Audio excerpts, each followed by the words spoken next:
Bonjour, je m'appelle Tom Krasinski et je vous souhaite la bienvenue dans mon atelier, enfin chez moi en fait. L'ordre était clair. Blanchir cette pièce, sur laquelle même un peintre d'intérieur a eu des difficultés. Un support problématique ne pardonne pas un grattage superficiel suivi de l'application de la peinture au rouleau sur une surface encore humide. Je ne sais pas d'utiliser un pinceau, alors j'ai pensé à la pulvérisation. J'ai navigué un moment sur les pages d'Inimax jusqu'à ce que deux produits attirent mon attention. D'abord, un pistolet à peinture avec réservoir, et ensuite, un appareil de pulvérisation haute pression. Le premier est en fait un pistolet à peinture pneumatique classique. Vous avez la matière de peinture, dans ce cas plutôt une matière à pulvériser, dans un réservoir externe d'un volume net de 8 litres. Cela serait bien pour appliquer sur de plus grandes surfaces. Mais en principe, cet appareil n'est tout simplement pas fait pour les peintures d'intérieur. La pression de travail est d'un maximum de 50 PSI, ce qui ne permet pas de faire passer une matière épaisse même à travers un embout relativement large. C'est dommage, car ce serait une alternative assez sympathique et bon marché. Quand je l'avais ici, j'ai au moins essayé sur de la peinture synthétique lors de la peinture du sol. Les principaux avantages résident surtout dans le grand volume du réservoir externe et l'indépendance du pistolet par rapport à la position du récipient de peinture, ce qui vous permet de pulvériser verticalement vers le haut ou vers le bas, sans problème d'aspiration ou de chute de peinture, comme c'est le cas lorsque le réservoir est directement sur le pistolet, que ce soit en dessous ou au-dessus.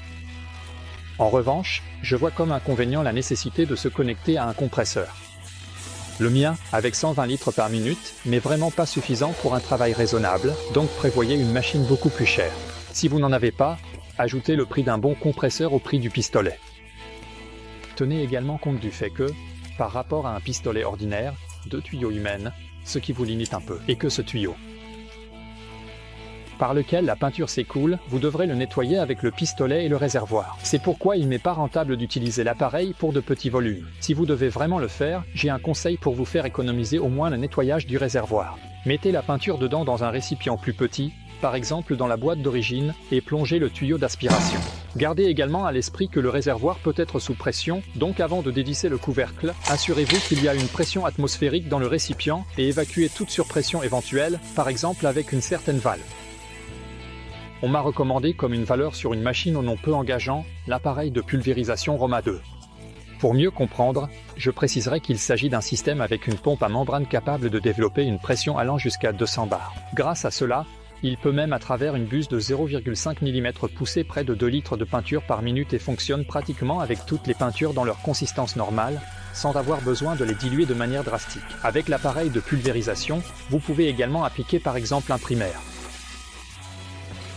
Il s'agit d'une machine professionnelle, dont le prix m'a d'abord effrayé, mais quand j'ai réalisé que je ne serais pas dépendant d'un compresseur, cela a commencé à avoir du sens. Pour peindre une petite pièce, c'est évidemment absurde, mais si je devais peindre toute la maison à l'intérieur comme à l'extérieur, je commencerais à y réfléchir sérieusement, ou peut-être dans le cadre d'une communauté. La pompe à membrane n'est pas aussi sensible aux erreurs d'utilisation que la pompe à piston, donc je n'aurais pas trop peur de la confier à un amateur averti. Et pour effiquer, le prix se rentabiliserait en quelques affaires, car par rapport à un collègue avec un rouleau, il sera environ 10 fois plus rapide. L'avantage de mon point de vue est l'application sans contact de la peinture sur les murs, ce qui évite l'accumulation de substrats non adhérents sur le rouleau. La vitesse et l'uniformité des pulvérisations sont incroyables. Par rapport à un compresseur, la pompe étant plus relativement silencieuse. Vous pouvez laisser la matière corporelle dans son emballage d'origine et placer le tuyau d'aspiration directement dedans. La pompe aspire elle-même le liquide et le renvoie dans le réservoir par le bipass. Ce n'est qu'en fermant la vanne primaire que le système se remplira à la valeur que vous pouvez réguler, avec la vanne de réduction. En raison de la haute pression, vous devez vous accommoder d'un reflet de couleur beaucoup plus important sur la surface pulvérisée. Vous voulez donc bien couvrir tout ce que vous ne voulez pas peindre, bien sûr y compris vous-même. J'ai juste oublié ma capuche un instant et j'ai tout de suite eu les cheveux bien en désordre. J'ai aimé le pistolet robuste qui, même sous haute pression, a un fonctionnement très léger et la possibilité de verrouillage de la gâchette en continu, ainsi que le blocage des pressions accidentelles. La poignée est dotée d'un filtre métallique intégré contre les plus grosses particules qui pourraient obstruer la buse. Et si la buse se bouge tout de suite, il suffit de la tourner de 180 degrés, de la souffler brièvement et de la remettre en position d'origine. Et vous pouvez continuer à pulvériser. Un long tuyau léger améliore la maniabilité du pistolet et grâce à lui, vous pouvez laisser l'appareil par exemple derrière la porte, évitant ainsi qu'il ne se salisse. Les roues gonflables facilitent la manipulation de la machine robuste. Ce qui m'a frappé avec les deux appareils, c'est l'utilisation de connecteurs à billes en métal pour relier les tuyaux sous pression, réduisant ainsi le nombre de joints différents au strict minimum. Pour le dispositif de pulvérisation haute pression, il y a en plus un ensemble de joints de rechange et d'outils de montage. Bien que peindre une seule pièce ne soit pas une tâche digne d'une telle machine professionnelle, je suis sûr que pour une façade, ce serait un choix évident. Je ne vais pas jeter les rouleaux, mais ceux qui essaient une pulvérisation ne reviendront probablement pas beaucoup au rouleau. Vous trouverez les liens vers les deux produits dans la description sous la vidéo.